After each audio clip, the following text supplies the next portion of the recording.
नमस्कार, the health care today में आपका स्वागत है।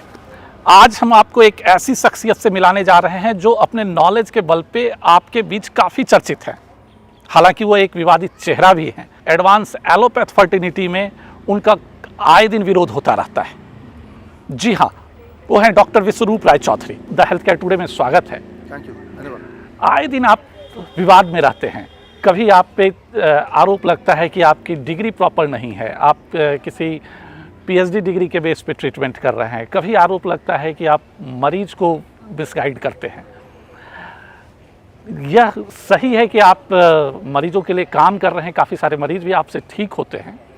आपका जो ट्रीटमेंट बेस्ड है, कौन सी पद्धति से आप ट्रीटमेंट करते हैं? देखिए ब्रिज जी, यहाँ पे आपने थैंक यू, आपने मुझे मौका दिया आपके चैनल में आने का, और आपने यहाँ पे 2 स्टेटमेंट दिए और एक तीसरा सवाल पूछा। तो शुरू से शुरू करते हैं। पहले तो आपने डिग्री पे सवाल पूछा। ये सवाल बहुत बार आया है, हज़ारों बार आया है। आप सही बोल रहे हैं। हमारे ऑफिस में हमने डिग्री वहाँ पे लगाई हुई है, लेकिन आप सब लोग नहीं आ पाएंगे, जो व्यूअर्स हैं शायद, जो लोग दूर रहते हैं। तो आप हमारे वेबसाइट पे जाएंगे तो मेरे सारे क्रेडेंशियल्स हैं। मैं तो यहाँ तक बोलता हूँ कि अगर उनमें से कोई भी क्रेडेंशियल अगर आपने साबित किया ये ठीक नहीं है, तो उसके मैं 1 लाख रुपये इनाम मैंने घोषणा ऑलरेडी की हुई है। ये तो हुई पहली बात। दूसरा है कि हम पेशेंट को गुमराह करते हैं। मेरे अलग अलग चैनल्स में, अब आपका चैनल भी जुड़ गया है, बहुत सारे मेरे वीडियोस हैं और उसमें या बुक्स हैं। तो आप में से कोई भी मेरे किसी भी वीडियो से या किसी भी किताब से कोई भी एक स्टेटमेंट निकाल के देखिए जो आप गलत प्रूव कर पाएँ, तो भी मैं 1 लाख रुपये दे दूँगा। तो 2 लाख तो यहीं हो गए। तो ये तो जो एक मसला था, ये तो यहीं पे ख़त्म होता है। कि बोलना बड़ा आसान है लोगों के लिए कि भाई ये तो गलत है, ये गलत है, लेकिन प्रूव तो करके दिखाओ, राइट। जबकि आपको इसका एक रकम मिल जाएगा, उसके अलावा इसकी जो सज़ा होती होगी वो अलग, राइट। तो अब तो आ गई बात कि अब तीसरी, जो आपका पहला सवाल एक्चुअली, कि जो ट्रीटमेंट मोडेलिटीज़ हैं, हमारे ट्रीटमेंट का मेथड है वो क्या है, उसका क्या नाम दिया जाए। वो एलोपैथ है, आयुर्वेद है, होम्योपैथ है, कोई ना कोई नाम होता है। तो इसके लिए मैं एक सिंपल सा सवाल मैं ऑडियंस से ही पूछूंगा, आपसे ही पूछूंगा। मान लो आपका हाथ कट जाता है गलती से, राइट, आप कुछ नहीं करते उस पर, तो क्या वो ठीक हो जाएगा? ठीक हो जाएगा। कुछ समय बाद, 1 दिन बाद या 1 मिनट बाद, डिपेंडिंग ऑन कितना घाव है, थोड़ा थोड़ा धीरे धीरे आप देखते हैं कि वो सूख गया। फिर आप खरोंच देते हैं तो जो एक क्लॉट सा बना था वो निकल जाता है, और कुछ समय बाद पता भूल भी जाते हैं कि आपने कहाँ पे कटा था। अब मैं अगर पूछता हूँ कि बॉडी ने इसको किस पद्धति से ठीक किया है, क्या जवाब है आपके पास? बॉडी ने तो ठीक किया है।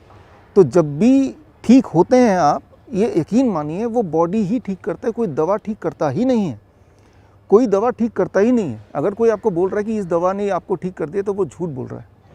कोई ऐसा नहीं। वो बॉडी अपनी इम्यूनिटी से खुद को ठीक करती है, दैट्स ऑल। हम क्या कर सकते हैं? हम इम्यूनिटी को सपोर्ट कर सकते हैं। That is very important. For example, किसी की हड्डी टूट गई, डॉक्टर ये कर सकता है कि डॉक्टर को हड्डी को लेकर राइट जगह पे पहुंचा सकता है और उसको एक सपोर्ट दे सकता है। वो सपोर्ट आप दे रहे हैं, डॉक्टर दे रहा है, कोई भी दे रहा है, लेकिन अल्टीमेटली ठीक होने वाली बात कि वो हड्डी जुड़ेगी, इसमें कंट्रीब्यूशन सिर्फ एक ही इंसान का है, वो है आपका खुद का, आपकी खुद की इम्यूनिटी का। That's all, nothing else. आप उसको सपोर्ट देते हैं। तो अब आते हैं हमारी पद्धति पे। हमारा पद्धति बस यही है कि हमारे इम्यूनिटी को, हमारे बॉडी को एक सपोर्ट सिस्टम देना, and I call it food as medicine. क्योंकि बॉडी को नरिशमेंट चाहिए, न्यूट्रिएंट चाहिए, दैट्स ऑल। बॉडी को नरिशमेंट, न्यूट्रिएंट चाहिए, और बॉडी खुद ही अपना डॉक्टर, उसको पता है क्या करना है। अब न्यूट्रिएंट एंड नरिशमेंट कभी मेडिसिन से नहीं मिल सकती, वो फूड से मिल सकती है on a long term basis. तो हमारा जो काम है, what we call as food as medicine, या अगर इसका कोई नाम आपको रखना ही है तो we call it medical nutrition. ये एक नया इवॉल्विंग साइंस है। लिंकन यूनिवर्सिटी मलेशिया से हम 3 महीने का ट्रेनिंग प्रोग्राम भी है, एडवांस ट्रेनिंग प्रोग्राम, जो हम ही ने लॉन्च किया है। अब तो 1 साल भी हो गए इसको लॉन्च हुए मलेशिया में और all over the world. India में अभी लॉन्च हुआ है, करीब 4 महीने हो गए, श्रीधर यूनिवर्सिटी पिलानी में।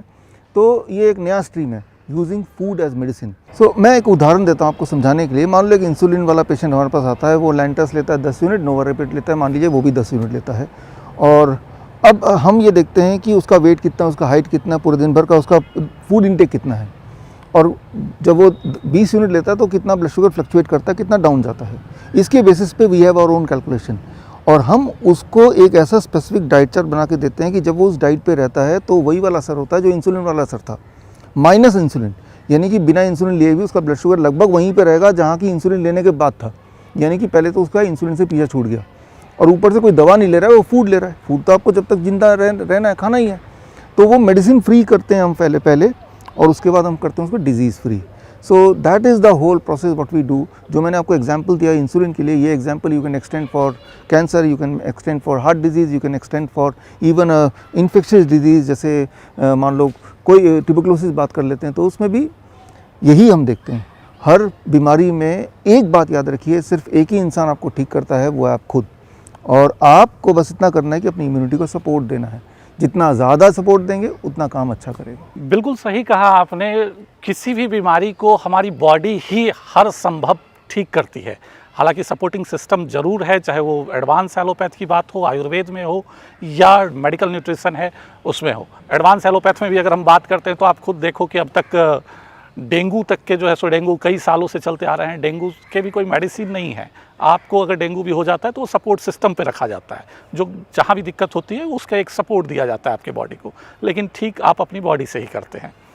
जहाँ तक डिग्री की बात है, डिग्री हम सवाल इसलिए सिर्फ कर लिया क्योंकि आए दिन इनकी डिग्री पे सवाल उठते हैं।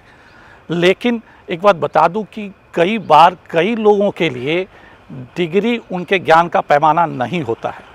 यदि आप बात करें आयुर्वेदा के जनक आचार्य चरक की बात करें, सुश्रुत की बात करें, उनकी डिग्री कभी किसी ने नहीं पूछा। इवन कि रामदेव की बात करें, उनकी डिग्री कभी किसी ने नहीं पूछा। आप डिग्री की अगर बात करते हो तो आप अंबानी की डिग्री देख लो, आज वो MBA नहीं है, उसके बावजूद कहीं से ऐसा नहीं लगता कि वो किसी भी MBA से कम समझ रखते हों। डॉक्टर साहब, आप अभी अभी इंसुलिन की भी, डायबिटीज़ की बात कर रहे थे, इंसुलिन की भी बात कर रहे थे। आप डायबिटीज़ से PhD भी हैं। डायबिटीज़ को लेकर जो हमें जानकारी है, जो मेरे समझ में है, हर इंसान के बॉडी में स्टोमक के अंदर, आमाशय के अंदर एक ग्लैंड होता है जिसे आइलेट्स ऑफ लैंगरहैंस बोलते हैं। आइलेट्स ऑफ लैंगरहैंस में 2 सेल होते हैं, 2 कोशिका होती है, अल्फा और बीटा। हमारा जो बीटा सेल है वो इंसुलिन सिक्रेट करता है और वह ही हमें, हमारी बॉडी के ग्लूकोज लेवल को कंट्रोल रखता है। यदि वो बीटा सेल खराब हो जाए, काम करना बंद कर दे, इंसुलिन सिक्रेट ना करे, या जो इंसुलिन वो निकाल रहा है वह इंसुलिन काम ना करे, ऐसे स्थिति में इंसान डायबिटीज़ का शिकार हो जाता है। अब सवाल उठता है कि क्या आपके मेडिकल न्यूट्रिशन में कौन से ऐसे फूड न्यूट्रिशन हैं जो उस बीटा सेल को रीजनरेट कर दे। यदि यह सेल रीजनरेट हो गया, चाहे किसी भी कंटेंट से होता है, किसी भी फूड सप्लीमेंट से हो, किसी भी मेडिसिन से हो, तो नो डाउट इंसान डायबिटीज़ से क्योर हो जाएगा। अब आते हैं कि आखिर ऐसा कौन सा फूड है जो आप उसे रीजनरेट कर रहे हैं। देखिए, पहली बात तो ये है कि जब हम इंसुलिन की बात करते हैं तो 2 तरह के डायबिटीज़ है, टाइप 1 एंड टाइप 2। टाइप 1 को बात करते हैं, मान लो छोटे बच्चों का, तो डॉक्टर सबसे पहले ये बोलते हैं उनके पेरेंट्स को कि ये बच्चे का तो बीटा सेल डेड हो गया, अब दोबारा नहीं बनेगा। ये एक सफ़ेद झूठ है। जिस तरह से आपके बॉडी के बाकी सेल्स हैं, जो मरते भी हैं, नए सेल बनते हैं, चाहे वो ब्लड सेल्स हों, चाहे आपके बाल हों, चाहे नाखून हो, बीटा सेल इससे कुछ भी अलग नहीं है। वो भी मरते हैं तो नए भी बनते हैं। लेकिन यहाँ पे आपने ये देखा होगा छोटे बच्चों के केस में या इंसुलिन डिपेंडेंट पेशेंट्स के केस में कि वो एक बार इंसुलिन पे आ गए तो जीवन भर लेना पड़ता है। इससे ये लोगों के दिमाग में एक भ्रम बोलें इसको कि आ जाता है कि भाई एक बार इंसुलिन पे आ गया इसका मतलब बीटा सेल मर गया, वो जिंदा नहीं हो रहे होंगे, तभी तो ज़िंदगी भर इंसुलिन लेना ही नहीं पड़ता, बल्कि उसकी क्वांटिटी भी बढ़ जाती है। यहाँ पे एक सिंपल बात मैं आपको बता दूँ, आपको बिल्कुल समझ आ जाएगी बात कि क्या करना है। उसके लिए आपको मुझे मिलने की आवश्यकता नहीं पड़ेगी। मान लीजिए आप चल रहे हैं यहाँ से और आपने गलती से पैर रखा कील के ऊपर और आपको चोट लग गई। आप मेरे पास आए, किसी डॉक्टर के पास गए, तो हमने क्या किया, कील को हटाया, पट्टी लगा दी और वो बॉडी ने अंदर से उसको ठीक कर दिया, एक माहौल दे दिया आपने, ताकि वो थोड़ा ठीक होने के लिए आराम भी मिल गया उसको, पैर के उस पार्ट को। लेकिन अब दोबारा इसी रास्ते से चलेंगे और दोबारा पैर वहीं रखेंगे तो क्या होगा, जितनी बार चलेंगे उतनी बार वो चोट लगेगी लगेगी। तो जिस कारण से चोट लगी है वो कारण जब तक हटाएंगे नहीं, या तो अपना रास्ता बदलिए या उस कारण को हटाइए, तब तक वो चोट खाते रहेगी खाते रहेगी खाते रहेगी। तो जो चीज़ आपको बीमार करती है वो चीज़ आपको ठीक नहीं रख सकती। तो मतलब ये एक बहुत सिंपल बात है, ये बहुत ही इंपॉर्टेंट बात आपने उठाई कि जो छोटे बच्चे होते हैं ना, टाइप 1 वाले बच्चे मैं ज़्यादा फोकस कर रहा हूँ यहाँ पे, उनके बॉडी में कई बार ऑटो इम्यून रिस्पॉन्स जनरेट होता है। फॉर एग्जांपल डेयरी प्रोडक्ट से, जो बहुत छोटे से ही गाय का दूध लेने लगते हैं या फॉर्मूला मिल्क लेने लगते हैं, तो वो जो ऑटो इम्यून रिस्पॉन्स है ना, वो उसके इम्यूनिटी को मारने लगता है। जितनी बार दूध पिएंगे उतनी बार वो बीटा सेल मरेगी, फिर बॉडी दोबारा से बनाएगी, अगले दिन दोबारा दूध पी लिया। ओके। कि रात भर में मैंने आपकी पट्टी ठीक कर दी, अगले दिन दोबारा वहीं पे चल दिए और वही वाला कील लग गया, राइट। डॉक्टर कभी भी ये नहीं बताएगा कि भाई ये डेयरी प्रोडक्ट है, ये बॉडी में ऑटोइम्यून कर रहा है, ये कील है भाई इसको हटा। डॉक्टर बोलेगा आइए मैं पट्टी लगा दूंगा, आप तो फिर भी उसी रास्ते से चलिए। बल्कि डॉक्टर क्या करेगा, अनफॉर्चुनेटली वहाँ 4-5 कील और भी लगा देगा। कैसे? डॉक्टर बोलता है कि आप 1 गिलास दूध दे रहे थे, बच्चे को 2 गिलास दूध दे दो, राइट। ये रिलेट कर रहे होंगे वो पेरेंट्स जिनके बच्चे टाइप 1 है। तो आप सिर्फ मेरी एक बात मानिए छोटे बच्चे के केस में, कि आप सिर्फ animal protein including dairy product छोड़ दीजिए, बच्चे का हटा दीजिए, आप देखेंगे इंसुलिन डिपेंडेंसी 50% और 40% कम तो पहले दिन ही हो जाएगी। इसी बात से ये साबित हो रहा है कि भाई कि कल्प्रिट क्या है, कि कौन सी चीज़ है जो कॉज कर रही है, the thing which is causing the disease, उसको हटा दो, बॉडी अपने आप ही रिकवर करेगी।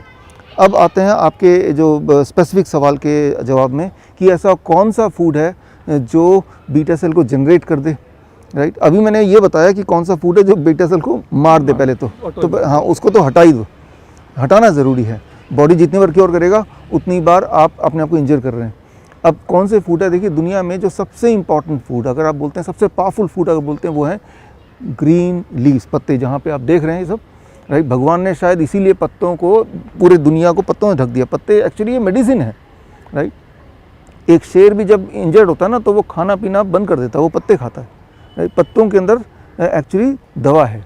तो आपको सिर्फ इतना करना है, जैसे मान लो छोटे बच्चे हैं, जितनी है उसकी बॉडी वेट है, मान लो बॉडी वेट है उसका 40 kg, तो 40 ग्राम 3 से 4 तरह के पत्ते ले लो, मूली के पत्ते, धनिया के पत्ते, पुदीने के पत्ते, पान के पत्ते, पालक के पत्ते, और उसको चबा चबा के खाओ लंच से पहले और डिनर से पहले। ये जो पत्ते खाएंगे तो आप आश्चर्य रह जाएंगे। तो वो कॉस्ट तो हटा ही दिया आपने एनिमल प्रोटीन, प्लस ये शुरू कर दिया कि अचानक ब्लड शुगर कंट्रोल में आने लगेगा, अचानक एकदम से। कितनी जल्दी? करीब कुछ घंटे, मैं एक दिन भी नहीं बोल रहा, कुछ घंटे में आना शुरू हो जाएगा।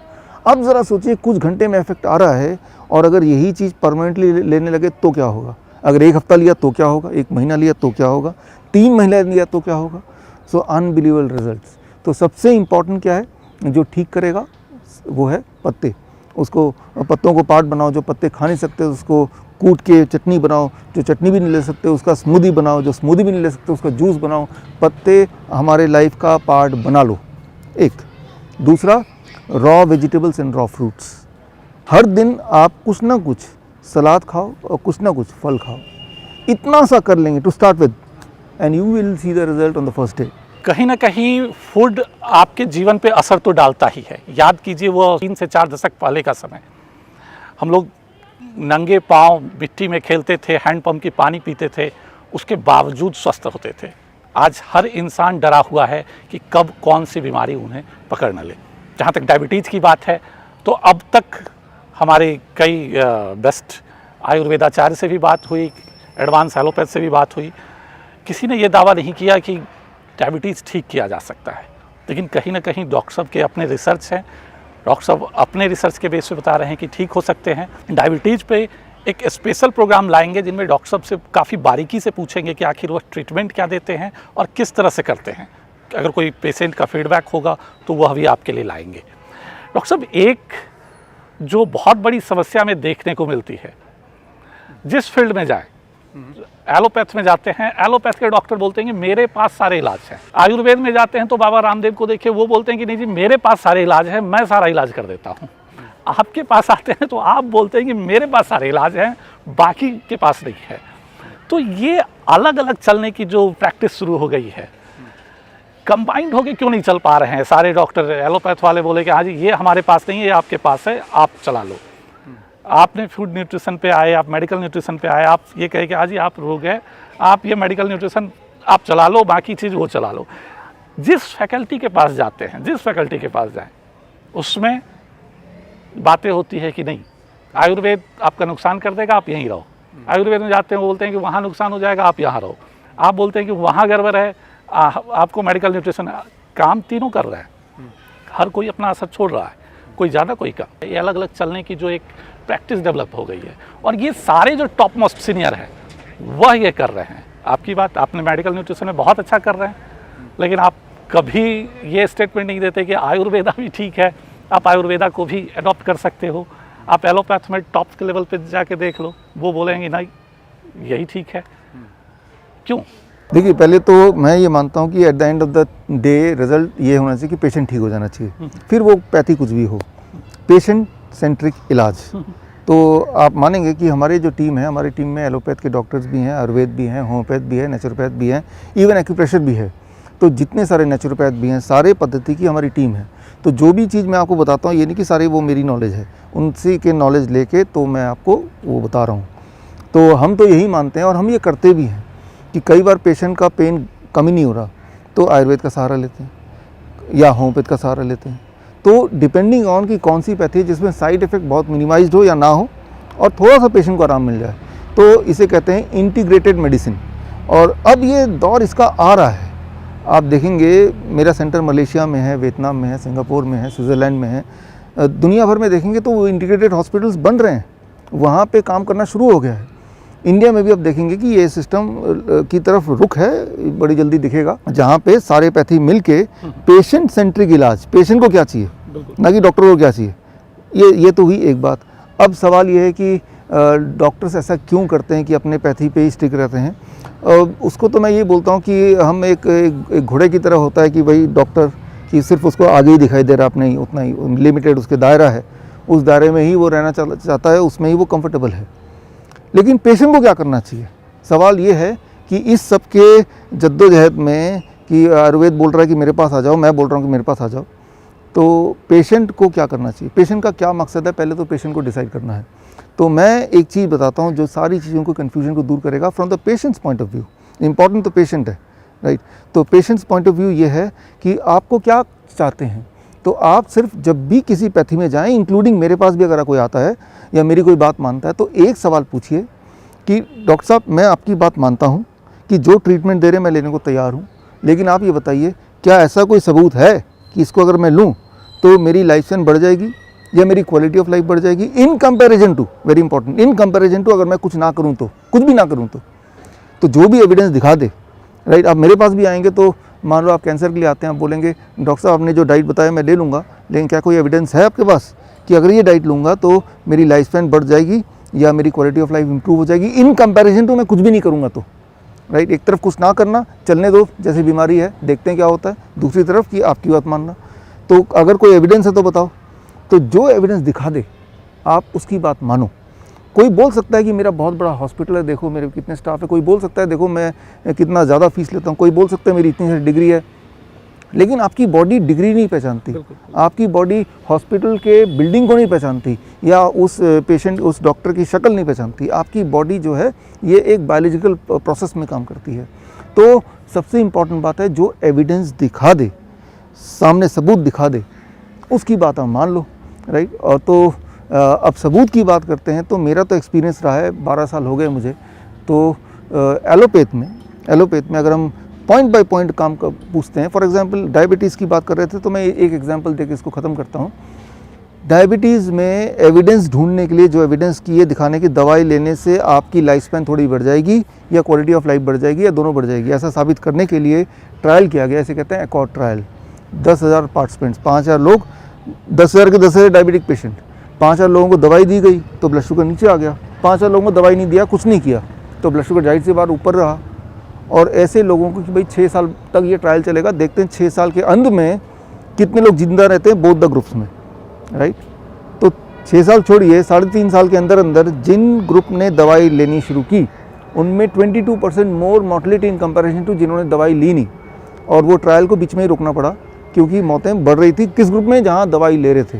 तो ये एकॉर्ड ट्रायल आया, ऐसे VADT ट्रायल आया, ऐसे यूकेपीडियस ट्रायल आया, ऐसे एडवांस ट्रायल आया, ट्रायल पे ट्रायल आते गए और उनका नतीजा सेम ही रहा कि दवाई लेने से, डायबिटीज़ के कॉन्टेक्स्ट में बात कर रहा हूँ, डायबिटीज़ की दवाई लेने से आपकी ब्लड शुगर तो घटेगी, ये तो श्योर है, at the cost of making you more ill, at the cost of making you more sick, right? आपके ब्लड शुगर के साथ साथ जीवन भी घट जाएगी और क्वालिटी ऑफ लाइफ भी घट जाएगी, ये भी प्रूव हो गया।